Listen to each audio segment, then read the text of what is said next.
Dharma is this belief that if you follow this sort of spiritual energy that controls everything, and if you really follow that, you live your Dharma, then you sort of get all of these energies and forces come and help you to achieve whatever it is you came on this earth to do, right? And it is something that I guess you could say is supernatural. You can achieve things that you could never imagine it being possible.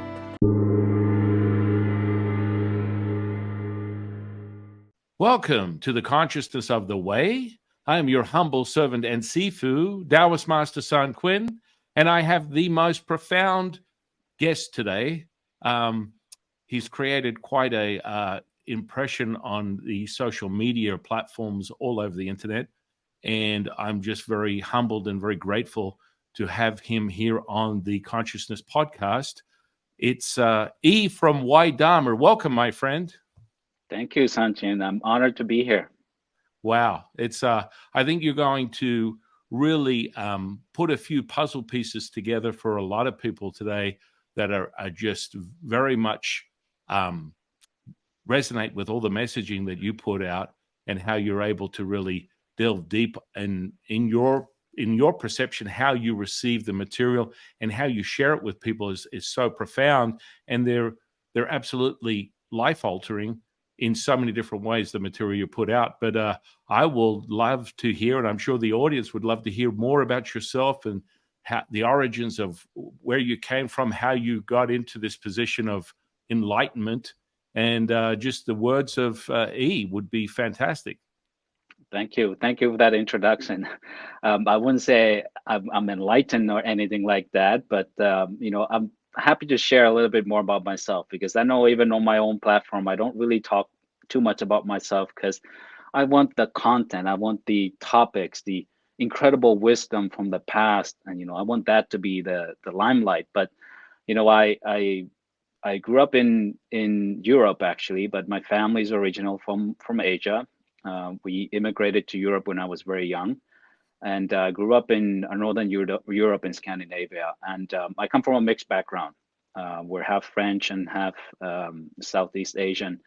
And I grew up in both a Catholic and a Buddhist family tradition. So my dad is Buddhist and my mom is Catholic. So growing up, I was exposed to those two traditions. But honestly, as younger, spirituality, religion was not something I was into. It wasn't until later on in life, something happened, a shift occurred, and you get to a place in your life where you start to get this inner calling, this voice that tells you to do certain things, and it's good for you. It knows what's good for you. And I got to a point in my life where I started to listen to it. And spirituality is something that I got into. I started reading books, and and I think in Zen there's a saying that when the student is ready, a teacher will appear, and a teacher did appear for me, and that was Dr. Wayne Dyer. He came into my life, and I started reading his books, and they were life changing to me. That's Wow. what really sort of set it off for me. And the content that I create now, this is just, I really feel like it is something that's coming from deep within me, that wants to express itself. And we just live in an era where we can do things like this and create our own platform and have our own audience. And I'm just really, really blessed to be able to do this. And I really enjoy creating the content. And it seems like people have responded to it in a positive way. So I'm just really, really happy. Oh my goodness, have they ever? I mean, it's really quite something how you sort of dive into people's hearts because they just open up with the material. And I mean, understanding the magic more from a Taoist perspective, an ancient text and ritual that is steeped in like within Taoism over tens of thousands of years. I mean, we talk universe and how that integrates at a much greater level.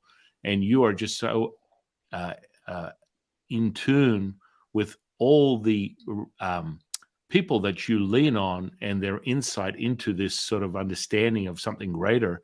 And it's really profound. It really it really resonates with so many people that I know, and you feel it. You feel it when you translate it and you transmit it into your work. It's really a piece of artwork.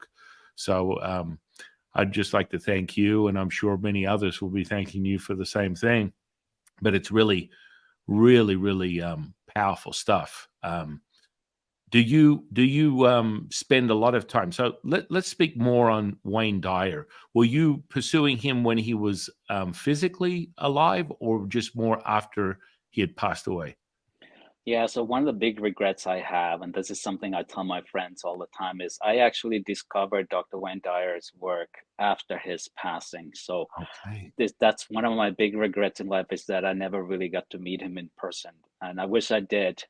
But posthumously, he spoke to me, and I know he spoke to a lot of people through his work, his books, and his videos and audio tapes, and he just resonated so much with me. And I give thanks to him, because anybody who is very familiar with Dr. Wayne Dyer's work and content, that's kind of my style as well. I speak about different traditions. I don't place one above the other. I have respect for all the different wisdom traditions and religions.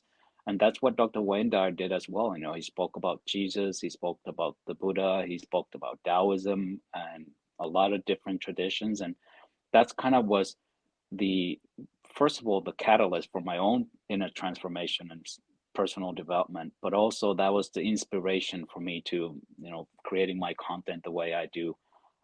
So the the thing that I tell myself is I want to create content that I would consume myself.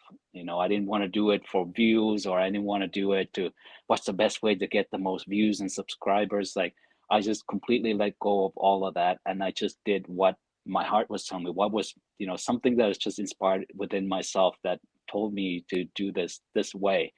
And now we know in Taoism, right? When you flow with the Tao, I think Lao Tzu says that we're not doing anything, we're just all being done. So I just felt like I let go of my ego, I let go of my preconceived ideas, and I was letting the Tao, like, let myself be done by the Tao. And that's what Dr. Wayne Dyer talks about, right? And I let go of those things, and I let whatever wanted to come out, and beautiful things will happen. I'm not chasing for things. Now they're coming to me, and it's such a blessing. And that's one of the big things that I learned from Dr. Wayne Dyer. And so, just in that description, it's like really quite something. Yeah, would you consider that a? I mean, looking at more from a metaphysical perspective, a spiritual perspective, would you consider that some level of like manifestation or aligning yourself with a higher frequency in your own awareness? Yeah, I'm not very familiar with the metaphysical word. I'm not an expert in any way, like, but yeah, I mean, Dr. Wayne Dyer talks about the power of intention, and there's Yeah. a lot of other books out there. There's, people like the Secret, and the Law of Attractions and stuff like that. I'm not too sure about that stuff. All I know is that all of us, I believe, have something within us that wants to express itself, right? And I think that one of the tragedies of life for a lot of people is this repressed creativity, whatever that is within themselves. It's their soul, their spirit, whatever that is. It only wants to expand. That's all it wants to do. But we repress it because of society, because of this and that. Maybe there's an artist in us that wants to come out. Maybe we're a poet, a teacher, or something like that. But for whatever reason, society, family, and things like that get in the way, and we don't let ourselves be done by the Tao, so to speak. And and I talk about on my channel Dharma. Dharma to me is this idea, and it's a beautiful idea that really resonates with me, and that's why I name my channel Why Dharma, because Dharma is this belief that if you follow this sort of spiritual energy that controls everything, And if you really follow that, you live your Dharma, then you sort of get all of these energies and forces come and help you to achieve whatever it is you came on this earth to do, right? And it is something that I guess you could say is supernatural. You know, you can achieve things that you could never imagine it being possible. So I really feel that with my content, what I'm doing right now is I am living my Dharma. This is when I feel most on purpose. This is when I feel most inspired. And this is when I feel that I'm letting the Tao live through me.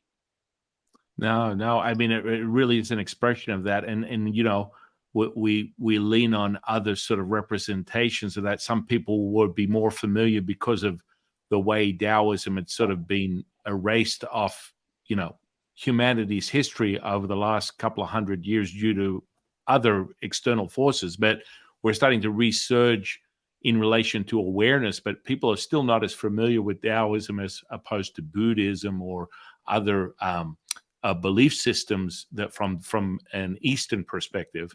And you know, it's sort of like that understanding, the universal awareness of this polarizing opposites attractive yin and yang. And then of course how you reference this what we would call wu wei, effortless action, the flow, the true essence of all things. And it's so beautiful you being able to articulate what it means to you without an inner working or need to even understand that, because a lot of people tend to dive deep into the thinking processes, which I consider more a humanist type of thing, where you're limited by how you perceive your reality because it's all sort of in this limited construct. Whereas you lean on this whole understanding of just, I feel this incredible magnetism to the information, to the philosopher, to the experience, and I'm letting it express itself through me. It's just a beautiful thing to hear you say that, because so many people tend to, in the definition of consciousness, get very deep on the mechanisms. Now, I can speak on the mechanisms, but it's so important, as you have described it, is to be done by the Tao in relation to, it's like almost like a surrender and acceptance, what we like to call within Taoism, accepting and allowing all things and receiving them. And what happens is your gift is your offering. So what that means in a cycle of everything, your gift is your offering. It returns back to you for kind of like on a karmic level. And then the present moment is the gift. So it's sort of like a double meaning in that relation, if that makes sense. Yeah, it makes sense. You put it right. I don't know the mechanisms, absolutely. But I, like you said, I lean on it because it works Beautiful. for me, and I feel it. Like I sense it, I trust it, and I surrender, and I'll, like I said, I let it flow through me. And sometimes I admire the stuff that comes out, not in an ego-driven way that, oh, look at Yeah. what I created, but I'm more astonished that, like, I get a vision of what I want this particular video to look and sound like. What is the message that I want, and how do I want the video? What type of emotions do I want to awaken in the viewer and stuff? And it's like it just comes up together somehow. And I know that I'm doing it, but I really feel like there's something else at plays, and I'm just sort of channeling it. And I don't know, Yeah. that sounds weird, but that's No, just really no. how I can explain it. I mean, no, no. I was just about to use those exact words. I mean, I I personally channel my teachers, the three pure ones, supreme purity, Jade purity, highest purity, and then the physical representation, transmutations of supreme purity is Latsu, and then Jade purity is Jade Emperor, and then highest purity is Ling Bao. And so these are all just, and I channel for information. I want direct source information. You're just not specifically going, I'm sitting here channeling. You're just so open to it. You're receiving all this information. And quite frankly, if I had to define it in a greater level of understanding from all the training I've had, you are literally having the spirit of this particular philosopher, whoever it is, spiritual guru, and they're literally coming to you in your ear and sharing this word, and you're able to translate and go, I don't know what's going on, but I'm resonating with Rumi. I'm resonating with Wayne Dyer. I'm resonating with any specific sort of like person that you feel in your heart, because that's a real great expression. It's like if you feel it, as you mentioned, it's so powerful to the audience to understand when E speaks on him feeling the expression of these words that are coming to him, this viewpoint, this emotion that's coming out of his very being is so powerful. And you just say it in such a beautiful way that is so easily received. And so many people tend to create complexity when you're just, you are channeling. Just in case you hadn't ever had any advice from someone who's a little bit more specialized in that field, you're 100% channeling, and you're doing it effortlessly, because there's no need to reserve yourself for fear or other things. This information is just flowing through you, and it's an expression of this incredible love that you have, this selflessness that comes out. Yeah, that's a great way of putting it. Yeah, that's exactly how I feel. And you just said the right words that I was thinking, that, Rumi is speaking through me, the Buddha is speaking through me, Wayne Dyer, and all these great people that I talk about. And that's exactly what it is. I read about it, and I'm driving, and this vision comes in my head, like, I want you to talk about this, like, whether it's this verse from the Tao Te Ching and what message that could bring to people. How can we tie that to our, regular modern life of 2023 and stuff like that? And I don't know, it just comes together. And like I said, I'm really astonished at what came out. And it's yes, I'm doing it, but there's something else, and that's what makes me really be astounded and astonished at it. And it's also fun. I enjoy it too. Well, yeah, I mean, and that's really it. I mean, not that maybe you put your finger on it, but that's exactly what you're doing. You're channeling direct source information, which is so profound. And the beautiful part is you're just receiving it, and it just comes out. It translates into your expression and your mastery and the art. It's just every piece that you put out is a piece of artwork, and it speaks to people in such a deep place in their heart. And that's why I believe, looking at how everyone has embraced you and your presence on social media, you are the antidote to this mindlessness that people get into. If you're going to sit on the internet, at least sit on the internet on Ydharma and enlighten yourself with another viewpoint of your reality. And that's the beautiful part of everything that you put out. It's so profound. So I would like to say I'm very grateful. Thank you. And sorry, I went on a little rant there. I know you wanted to talk about Dr. Wayne Dyer. Oh yeah. Tell me, San Quinn, like you tell me what you want to talk about. I Yeah, know I go on these but rants. this is sort of like this is an exciting moment, because people are going to get a greater understanding of you, which is really what everyone's curious about. And you've just been there's a selfless thing that comes with understanding the inner message of Tao itself. And the one of the big messages that comes through, especially from the translation of Lao Tzu from the universe, the Tao, the mother of all things, translating into our most precious scripture, the 81 verses, is let the people know that it happened on its own, yet you are leading from behind, not in front.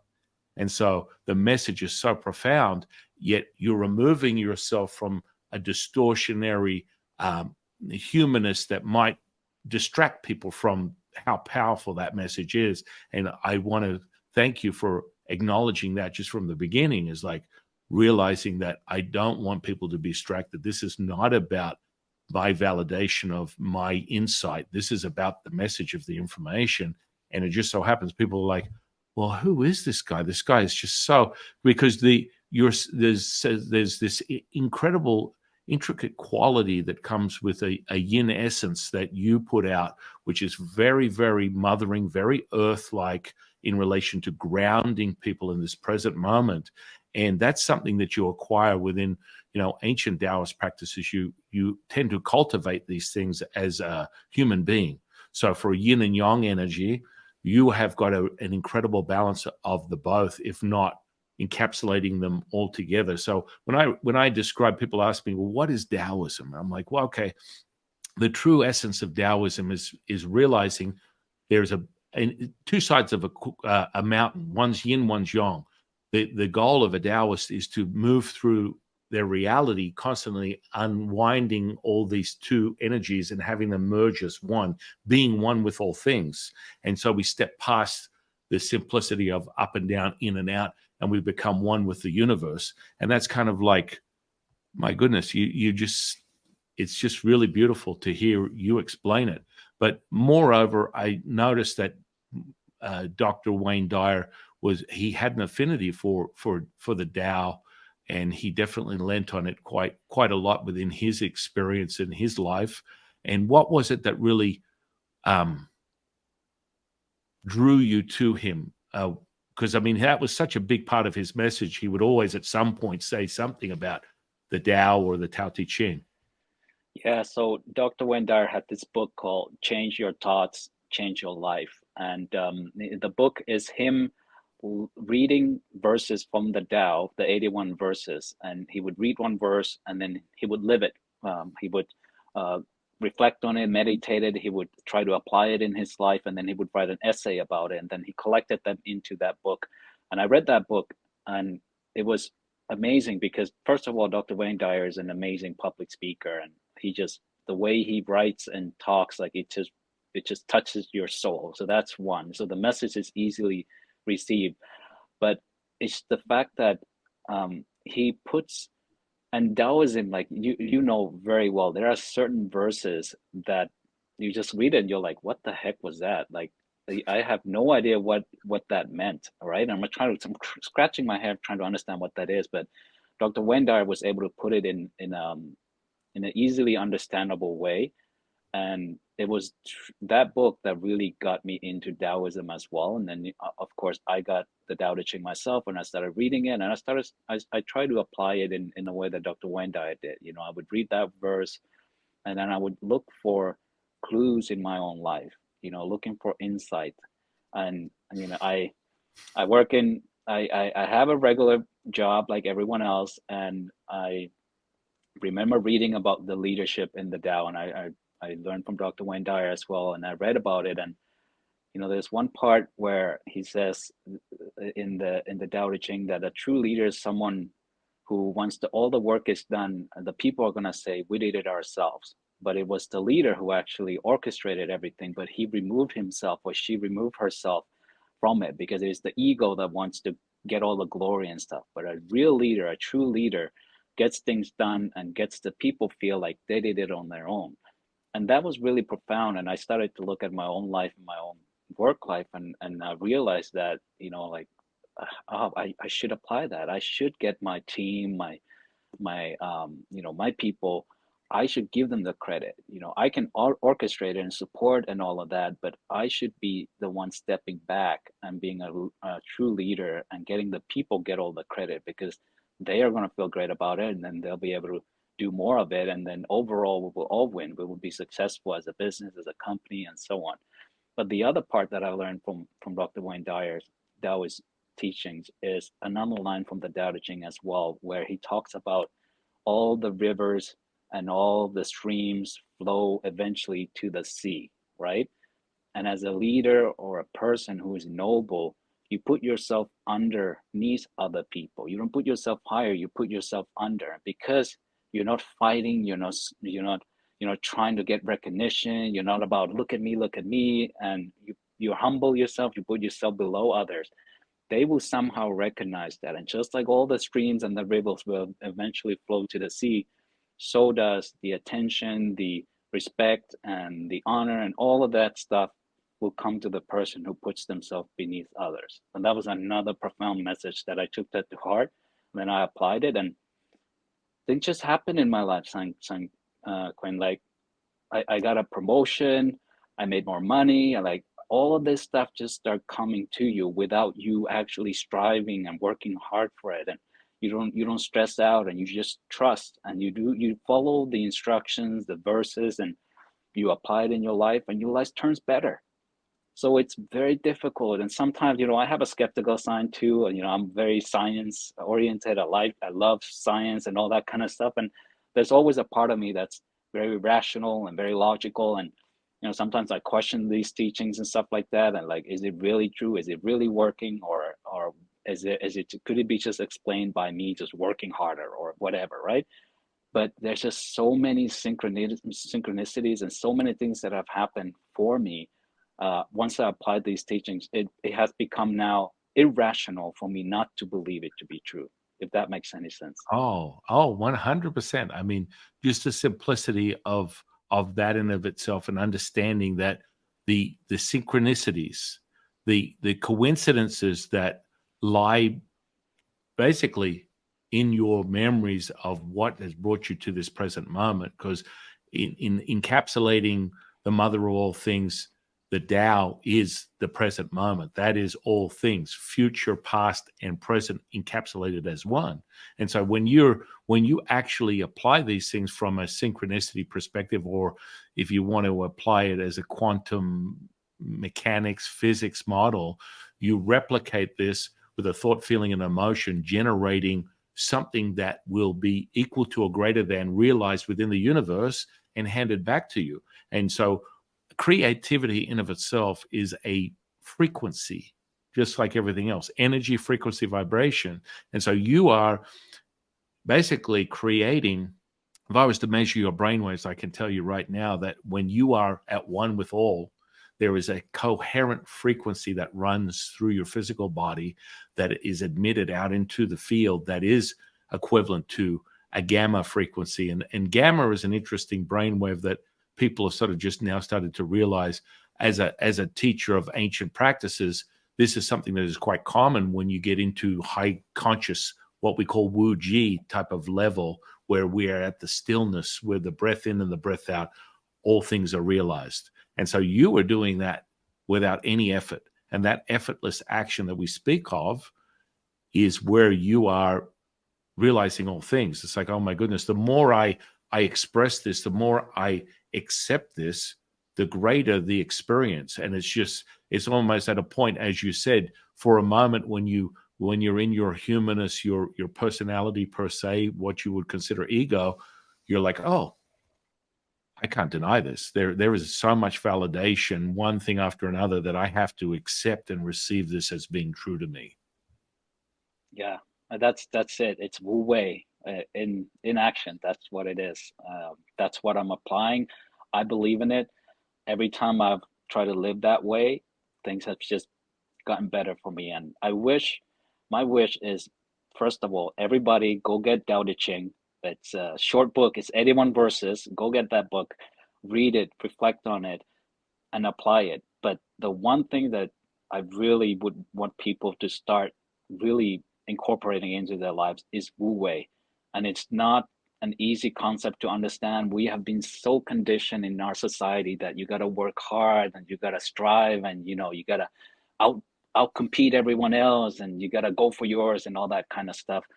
But if we could apply some Wu Wei, effortless action, or not forcing and really trusting the flow of life, and you have that inner calling that you have, and like I said, like it's an illusion anyways. We're not doing anything. We're just being done. But are we flowing with the flow of life, or are we trying to swim against it? And the Wu Wei, that not forcing, like being in alignment and letting it flow through you. I wish people could understand that concept and start applying it, because they would see some miraculous things happen in their life. Like that's the only way that I could explain it. You have a vision, you want something in your life, but you're not attached to how it comes about, then it comes.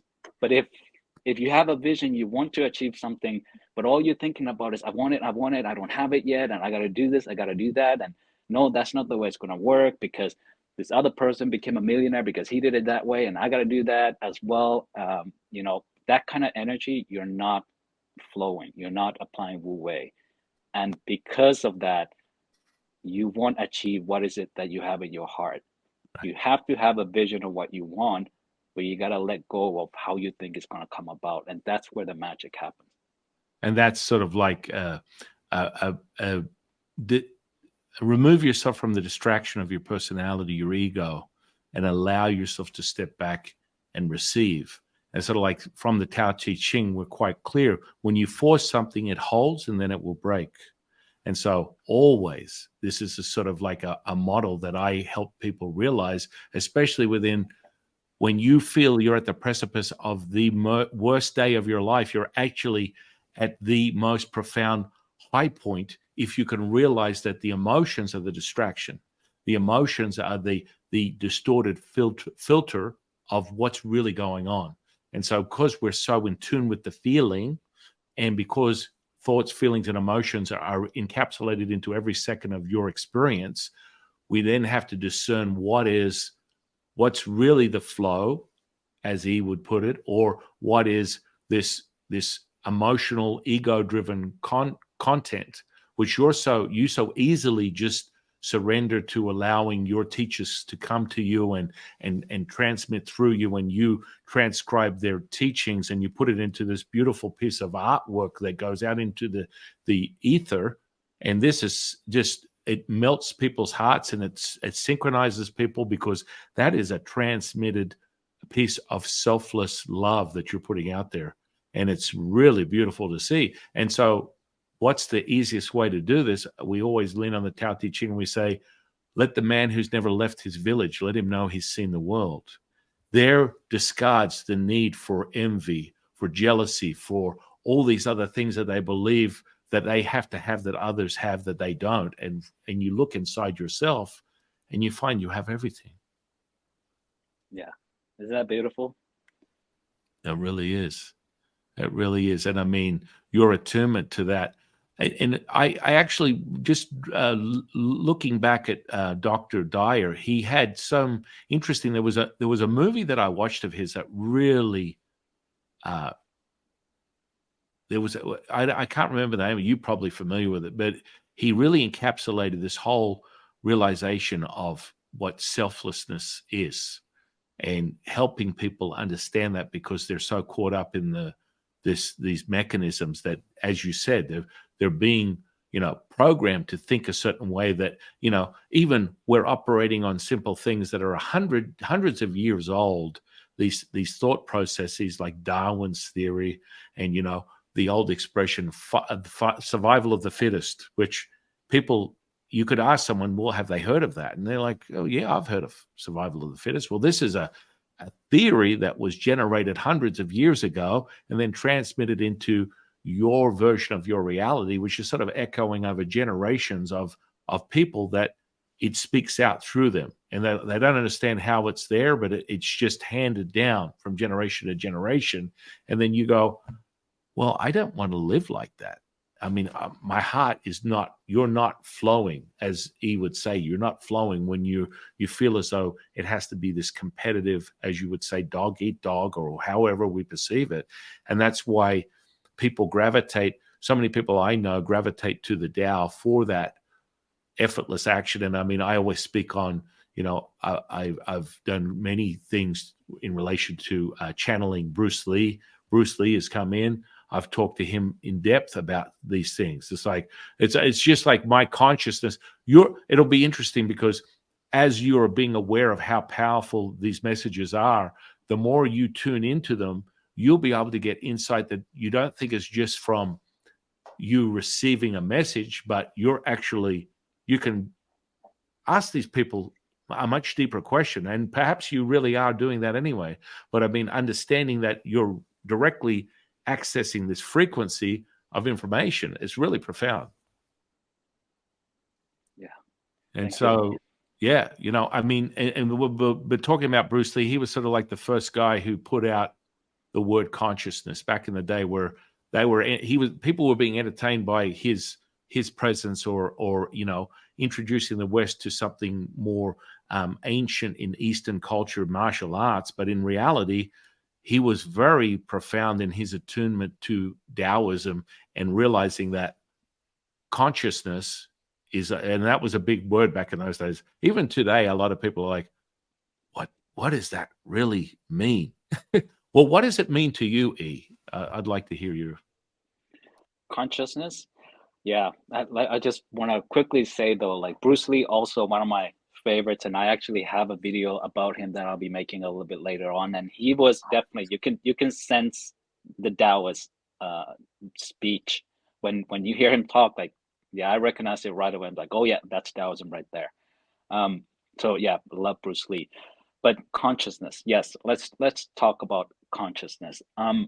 So in our modern science, consciousness is, we've been told that it is a firing of certain neurons in our brains that create consciousness, right? That's the model, typically, in the modern world. That's how consciousness is explained, right? And there's a lot of evidence for it. But the way I see it is, the brain, yes, could be a producer of consciousness, but if the brain is a transmitter of consciousness, it will look exactly the same way, right? Because scientists tell us the reason why we know the brain produces consciousness is because if you have a certain damage to a certain area, if you have a lesion or you have some sort of trauma in a particular region in your brain, then that affects your behavior, your thought patterns, your consciousness, right? But if our brain was like a radio transmitter, and you take a hammer, you whack at a certain part of that transmitter, well, you would also see a certain type of damage, right? So I don't think it's conclusive yet to say without a shadow of a doubt that the brain produces consciousness. So what is consciousness then? And truthfully, I don't know. I don't know what consciousness is, but I had this one thought the other day, and I want to share this with you and your audience as well. And I'll be making a video about this. But I had this crazy thought, and I asked myself this question: do I ever remember being not conscious? Like, can I remember ever not being aware? And of course, my skeptical brain comes in first, like, well, what about those times when you were a kid? What about those times you were sleeping? What about people who had a coma, right? And all that kind of stuff. Yes, but they just didn't remember being conscious. But at the time, they were. Like, if we watch videos when we were babies and little kids, you wouldn't say you weren't conscious at that time. You were. You just forgot that you don't have the memory of being conscious at that time. So I started thinking about this, and I thought, what if we're very, very old? And by that, I mean that we've lived multiple lives, right? Or maybe even immortal. What would that look like from an experiential point of view? And then that's when I got a little bit, uh, I would say, the creeps, because I realized, like, I don't ever remember not being conscious, Mhm. right? So maybe there's a part of us that remains after the physical death, like the consciousness part of us, and it sort of stays with you. And you know, uh, it's like you are eternally in the present moment, always. Yes, you might not remember certain times you were passed out drunk or whatever, you were in a coma and so on and whatever.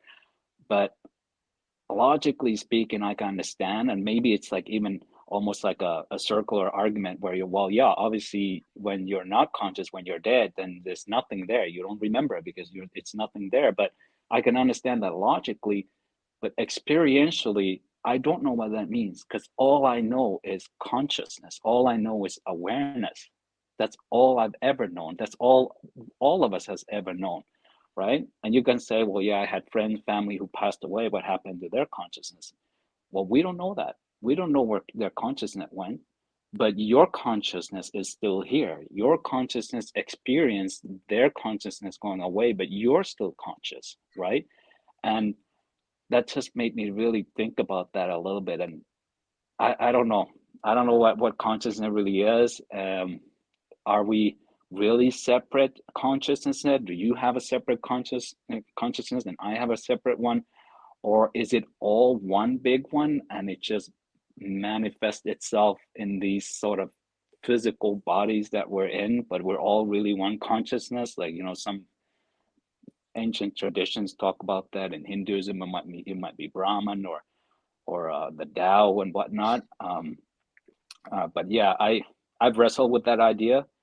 I don't know what it is. I don't claim that I know what that is, but I definitely know that it is something that I experience.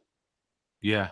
Yeah, no, that's really, That's a very interesting perception, because within Taoist, ancient Taoist practices, we kind of lean on opening the three treasures within the what we consider this as upper dantian. So there's 81 chambers of the upper dantian from a metaphysical, energetic perspective. So the internal martial arts, the internal alchemy. So when you activate that, you're activating the pituitary, pineal, and thalamus. And so that's the chemical fun factory that is oscillating the pineal gland itself. And that's when you start producing high frequency. And so you connect that with what we call the middle dantian. And the middle dantian is evoked by certain ancient practices. There's the sun, the earth, and then the moon is the lower dantian. So the middle dantian is a representation of the earth, which would be parallel to the magnetic field that is transmitted from the physical body, and then the magnetic field is transmitted from the earth itself. And so those correlating effects of the frequency that is generated, the first resonated frequency the earth transmits is a 0.1 hertz frequency. And so when you attune your heart, because recently in the last 30 years, not that I need validation from the scientific community, because I use ancient practices that are thousands of years old, but they found that there's actually a neural network, a sensory neurites that are 40,000 cells that are in your heart, which are also in your brain. So those two correlating effects are that neural network means that you have a small brain in your heart. And so this has sort of been a known fact for the last 30 years. And this is how people understand within Western, physics, science, to understand how the ancient practices that I teach people, where I activate the middle and upper dantian, and the lower dantian evokes this high frequency level by tuning the neural network from the brain to the heart. And so when you transmit the mirror neurons from the base of your brain, you are transmitting this information. So all the information, it's interesting you say brain, because what I teach people is this is the receiver and this is nothing more than a projector.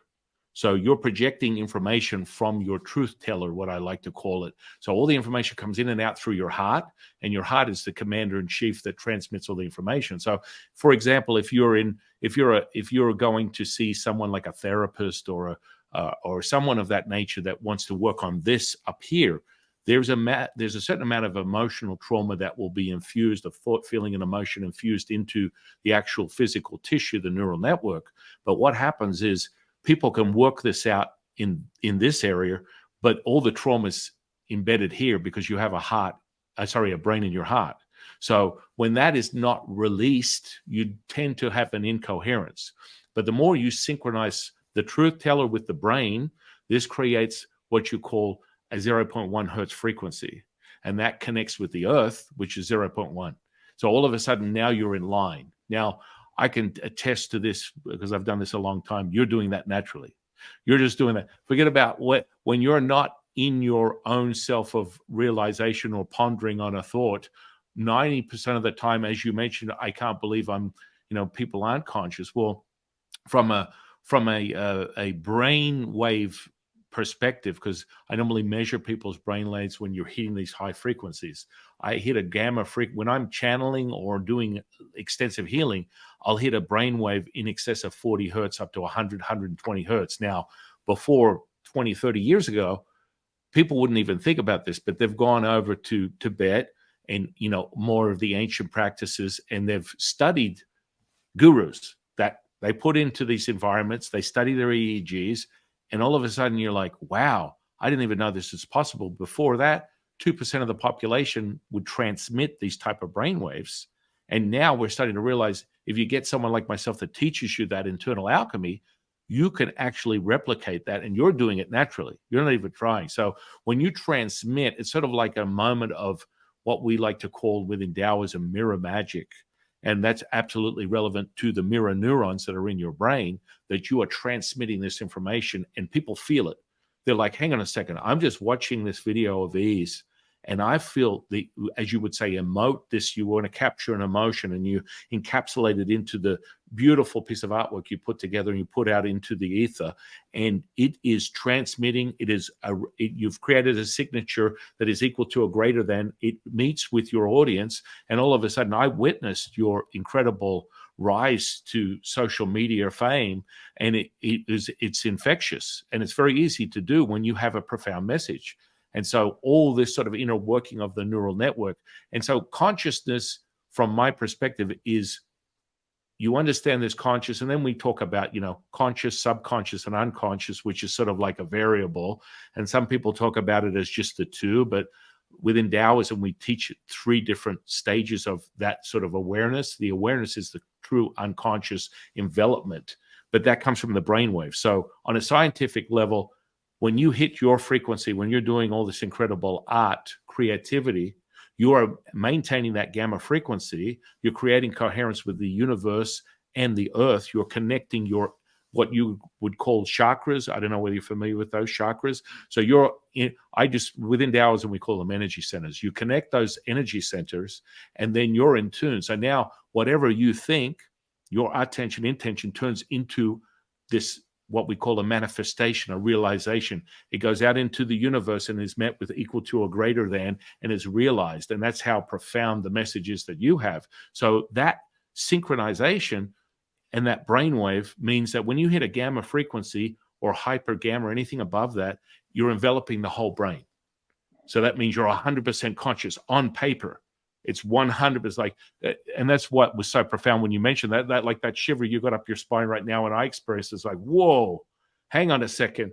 How is that possible that you're able to do it? First of all, you are doing it without even trying. The effortless action that you speak of, you are living it because it's realized in your realization. I don't know what not being conscious, because you're literally working at 100% capacity, not so much of a scientific, psychological, a physiological limitation of the general understanding of 5%, 95%. You are 100%. That's the mind-blowing part to me. I'm watching this and you're saying this. I'm like, you're just speaking on what you know to be true. And that power is like, I don't know what it's not to be conscious. This is something that people ponder over and they struggle with and understanding the complexity of.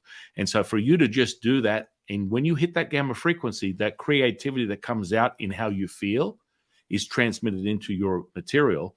And that's where you're 100% conscious. Just so you know, if we put an EEG on you, I bet you $1 billion that's exactly what you're doing. And that's the frequency, the brainwave frequency that you're creating, and it's coming naturally because you've truly surrendered to the experience. And that's the powerful part where every day I wake up and I'm grateful to experience and witness people's realization of how powerful they are and how these parts move together. Does that kind of make sense a little bit more? Yeah, I mean, you obviously spend a lot of time thinking about this stuff. And what I really like is, because Taoism is more than just the Tao Te Ching. I know there's a lot of, alchemy. There's also the Qi, and there's a lot of Yes. different things in Taoism, and a lot of different practices. It's not just a book. It's not just Lao Tzu. It's a whole entire religion, if that's what you want to call it. It's a wisdom tradition. There's a lot to it. But what I really like is you're taking those ancient practices and you're using modern terms like the brain waves and frequency and stuff like that. I think that's very fascinating, and I'm sure your audience is also very fascinated by that information. I think more people should hear about it more. Well, I would love to get deeper in it at some future calling. The two of us get together and really break it down, because it's very important for me to materialize things that people consider superhuman. I have to explain it to them in a digestible sort of perception. So when they're elevating their perception, sensory perception, they have to understand, well, how did I acquire this? What did I physically do that connected me to a point where I've witnessed something that is more than a coincidence? I thought about it, and the old classic ones, law of attraction. You think about someone and they call you. This is just a basic signature that is realized only because it's not one of the secrets is the emotional content, and people get emotionally invested in the outcome, and is why they never manifest, or they're praying to God or their higher self. Why did you put all this on me? Why is how come all these horrible things are happening? And then you start to look at the linguistics, and so their unconscious is speaking to them through the words that come out of their mouth that is integrated. That's why the words are so powerful, because they're deep within your DNA. They're deep within the DNA, and that was realized back in the 90s when they discovered the God code. Or are you familiar with this? The God code? Yeah. No, So there was a specific scientist that used the periodic table to decipher the zeros and ones within the DNA strand of a human being, and they actually got a message from it using the periodic table. You wouldn't believe what the message was, right? no, I'm dying to know what the message So is. the That's message interesting. was God eternal in this body, and that was in a DNA strand. That was undeniable. That's peer-reviewed, validated as history known to be true. Now, understanding epigenetics, and you'll look it up, you're like, I'm definitely, after San Quinn, I'm going to check this out, because this would be a great piece for you to add to one of your mid-forms or whatever, because I know you have an insight into it, have your teachers. But yeah, and so God in of itself is encapsulated in so many different ways. As a Taoist, it's the mother of all things, a much deeper understanding. And all my teachers and guides from the three pure ones, which are different transmutations of the same frequency, that deeper understanding is really where you sort of stop and you go, whoa. The epigenetic model, understanding epigenetics. Are you familiar with epigenetics? Or Yeah. Okay, so that is, epi means above the gene. So when I teach someone how to transmute and conduct and control the 50 trillion cells in their physical body, and use their attention intention to move that energy and pulpate or move the energy through their physical body out into the field, out to other people, generating this rippling effect, you understand the gene expression. So the simplest way I can explain epigenetics is you are a product of your environment. Your environment affects your gene expression. Your thoughts change, your turn on and off your genes. So what does that really mean? People are like, well, what that's sort of, okay, give me more definition. So in definition, what that means is you have a thought, feeling, and emotion, which is generated through the pituitary, pineal, and thalamus, creating this encapsulated ball of energy that is then using the culture medium, which is the blood, as the carrier to transmute and deliver that message to the gene.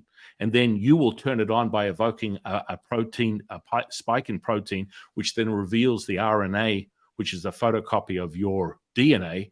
And then you could turn on and off like a maestro your gene expression. So the old hereditary idea that you're a product of your family history is a fallacy in of itself. I mean, even peer-reviewed science will prove that in the last 30 years of epigenetics being taught to any doctor that out of college will get at least one day of epigenetics understanding.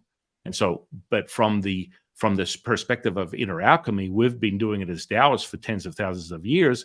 And now it's kind of like, okay, we're looking at this as, and people are like, tens of thousands, that sounds ridiculous. It's only been 4,000, 5,000 years that we know of. Well, oracle bone reading right back to when Yellow Emperor was, basically the spark that created everything that we know within China right now is just the tip of the iceberg. And that's been logged in at 6,000 to 10,000 years old, just the oracle bone reading stuff. So, there's a lot that is unknown, but I get a lot of insight into that through my direct connection with my teachers, and it ripples out into the material. I've always looked at the Tao Te Ching as what we define as what we call the magical register, which is live. It's living. It's a living form, the Tao Te Ching. It's a scripture that very well, your affinity with it, your love with it. When you read it, it has a different meaning every time.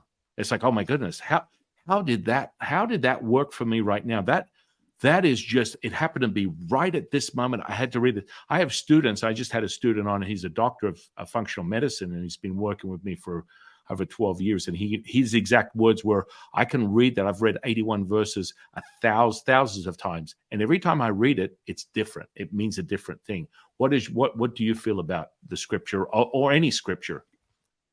Yeah, I think that's exactly it. And I think part of it, though, from a more practical standpoint, is we've changed, right? The text, the physical text, it's not like it's different words, right? It's the same words. It just has a different meaning for us because I think we change on a day-to-day basis. But, if you take a more metaphysical, spiritual sort of aspect approach to it, then I would say that you were meant to read that verse at this time in your life because I really strongly feel that, if we talk about Taoism, that it is always there, right? We don't know what it is. We can't fully explain it. Like Lao Tzu says, the Tao that can be named is not the Tao. But there's some guide guidance there for us. So when we pick up one of these books and we read a verse and it has an impact on us, but when we do it again, it has a different meaning for us because we were meant to see it again. Maybe we weren't living, with Wu Wei. Maybe we weren't living with our Dharma or something like that. So I feel like we sort of constantly need to be pushed and nudged towards what is it that we showed up to this lifetime to do, right? So that's what I would say about that. But Sanchin, I do have a couple questions for you if you don't mind, Yes. and then we Yes. can go Yes. for one more last topic and Yeah. stuff. Yeah. But Absolutely. so my first question to you is, out of the Tao Te Ching, what is your favorite verse and why? Well, it's always the opening verse. Verse 1 sort of just basically sets the tone for everything, and it's sort of that particular verse. The way that can be walked is not the way. It in of itself encapsulates every verse. It's just a transmutation of each verse leading up to the 81st verse, which is the same, and it's a different perspective depending upon the development or what I call consciousness of the receiver of that information. But in essence, encapsulated in all is understanding that nothing is ever as it seems, and especially from the ancient culture. And even though, for me, Asian culture is dear to my heart. I know that I've spent many past lives as a Taoist priest and actually several other lives. I mean, we can get into that at some point. I do that with a lot of people to help people understand where they are. But that in of itself is the message of realizing that never perceive things at a limited viewpoint of your feeling of yourself as a human being, that realize something is greater. And the big message is never make it about yourself. Does that make sense? Yeah.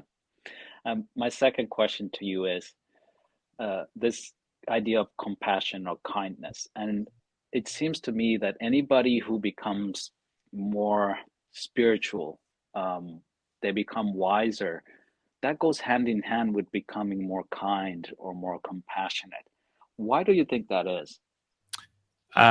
It's just like a rippling effect. And I put it back to something as simplistic as just understanding. And I don't like to use the universe in a way that, because the universe doesn't have a moral compass. I mean, the deception is that we are humans perceiving a level of consciousness through our lens. But understanding the compassion component is sort of feeding on itself. I like to give people what they call the 72-hour challenge. And that is accept and allow everything for 72 hours and see how much life has fundamentally changed. And people are like, well, what do you think will happen? You will find that everything is effortless. Everything is seamless. Everything is as it should be, which is just perfection, because you're not injecting your perception, your subject of what you think is your reality. You're receiving it and accepting it as is. So that compassion builds on itself. It's sort of like a fundamental effect just within understanding the physics component, where you look at the 0 point energy that interconnects everything, the entanglement of that. And so when you put out into the universe a thought, feeling, and emotion that is lower, you stay lower. And when you put it up, it's higher, it builds on itself. And all of a sudden, your selfless action that you operate in most of the time is just that, because it becomes effortless. It's your default. That's who you really are. The ego, the person, the personality, the experience you're having is really a simulation of what you should experience from a past life perspective, and that compassion builds on itself. But I always use 3 phases of true awareness, and it starts with love, and then love is very subjective. So we have to understand that until someone increases their frequency to realize the true oneness of the universe, love could be, for you and I, love could be opening our heart to compassion for other human beings. But someone else, it could be razor blades and bunny rabbits, and they're not, because they're subject to their own life experience. So you stay from love, and then you move to what I call gratefulness or gratitude. And this is very, very universal. You can easily find, if you hand someone $1, they're going to become grateful. If you give someone a compliment, they're going to become grateful. If you ask them how they are, they're going to become grateful. You'll be like, hang on a second, this is really funny how someone can sink into that state of emotion. And then finally, the highest level is acceptance. So when you accept everything, you resonate in compassion all the time. Your whole life is about just being selfless and immersing yourself in that frequency, and it never, ever stops. And just as yourself, the more and more you appreciate and are grateful and are selfless to the art form that you create within the internet, it feeds back to you. And it's just like this never-ending cycle of profound experiences. Awesome.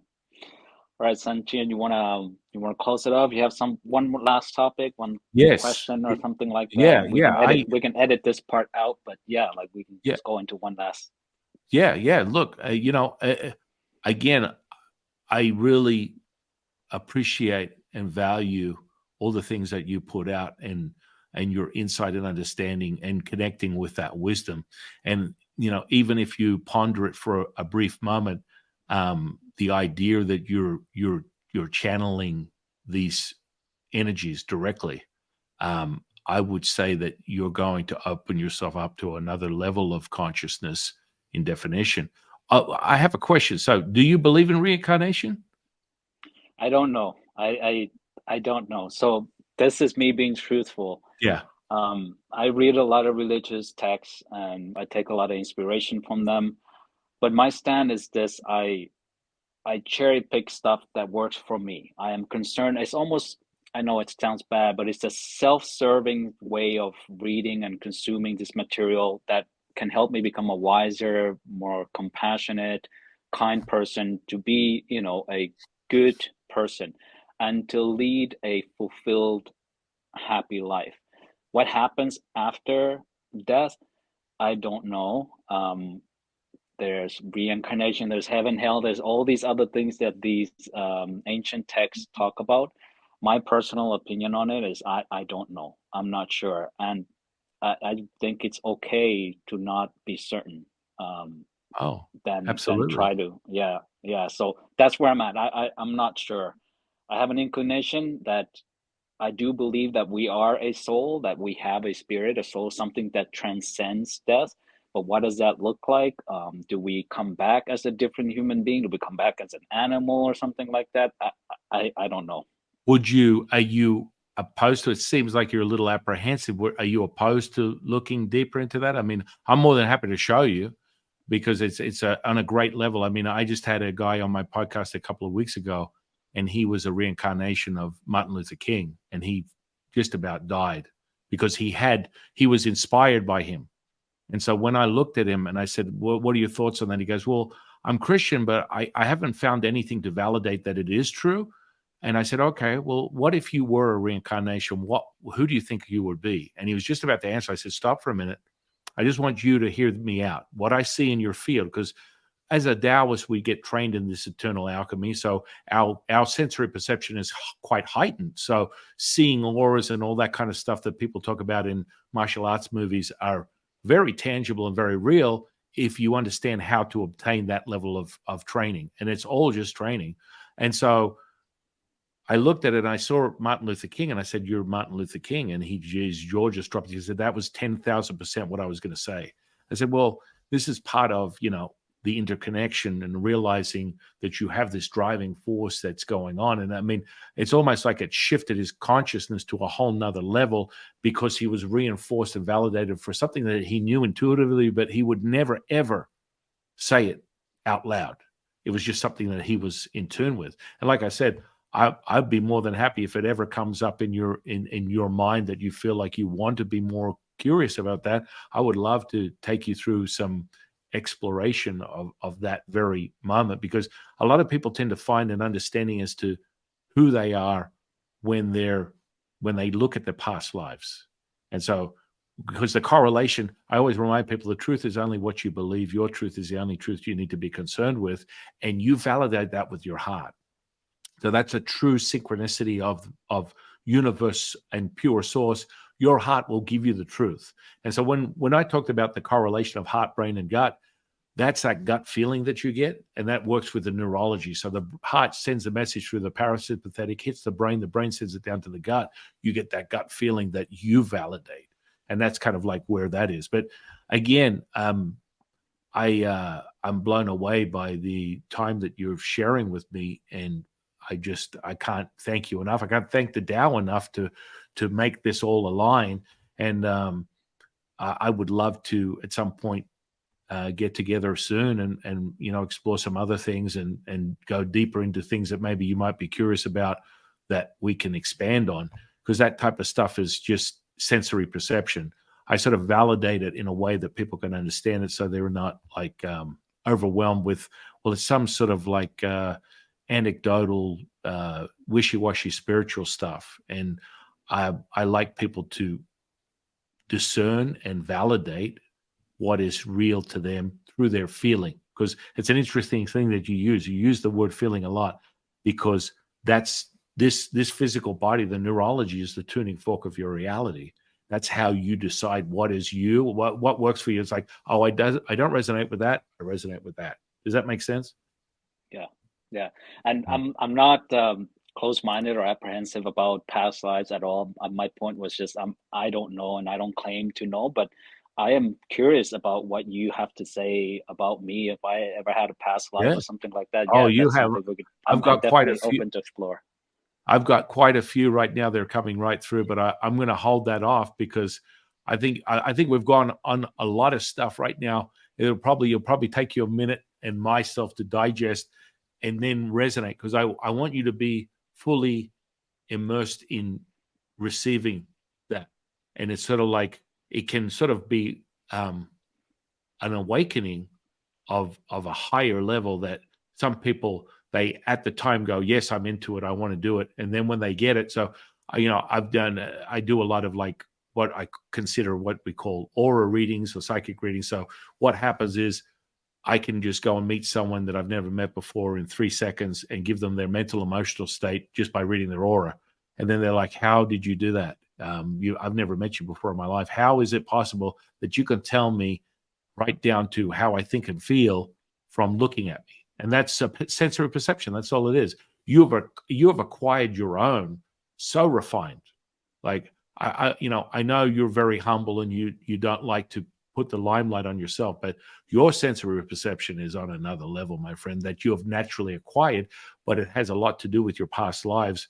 And your realization of that would like absolutely take you to another level. And I really would love to share it with you at some point. That sounds interesting. I'm all for it. Yeah. Well, thank you for having me. This was great, and I was glad we were able to put this together. And yeah, thanks to the Tao for making this happen. And looking forward to be able to chat with you again in the near future. Yes. Again, I want to thank you. I want to thank the audience for sharing their time and just listening to what we have to say, what he has to say and share, and especially being able to answer some of the mysterious questions behind the man behind why Dharma. This. It's very, very alluring because you have this eloquent way of sending the message out. You have a very beautiful, selfless mission that you put out in your material, and that's evident, and that lures people in first and foremost. And so when they look at it, then they hear it, and then they live it, and they immerse themselves in it. And that's why you've had, in my opinion, that's why you've had such an incredible response from the internet, because you speak it, but you know it, and then it's translated into the experience that you encapsulate within this little segment of a minute or two of someone's life, and they get so much out of it. There's just so much information, so much depth, or as we would perceive as wisdom, that generates. And again, I always tell people wisdom is not measured by years on this planet Earth, and that is evident in just your material, because you haven't had to live 100 years to acquire this insight. You're just bearing it. It's many lifetimes. You brought it here. You bring it. You share it. You shake the tree. You awaken people to, oh my goodness, I get so much from my life just by why Dharma has just put in another video, and another insight into another incredible, profound being that has another perspective of reality. And you just put it all together, and you're bringing people to an understanding that goes way beyond just one mindset. It's an ultimate awareness. It's really profound. Thank you. Well, thank you, E. And I just want to thank you for sharing your time with us today. And I would just say that I'm looking forward to spending more time with you in the future. And I'm really excited for everyone to get a little bit more insight to this. You're an incredible being, my friend. Thank you. Thank you. Thank you. Thank you to the audience as well. They're going to be very grateful. They're going to put a lot of pieces together, an understanding of who you are, because that's the curiosity of the humanist is, I want to know what is it? So I'm very grateful. Thank you, E, for sharing your time with us today. I want to thank the audience for sharing their time with us. I am your humble servant and Sifu, Taoist Master San Quinn, and I will see you on the next one, guys.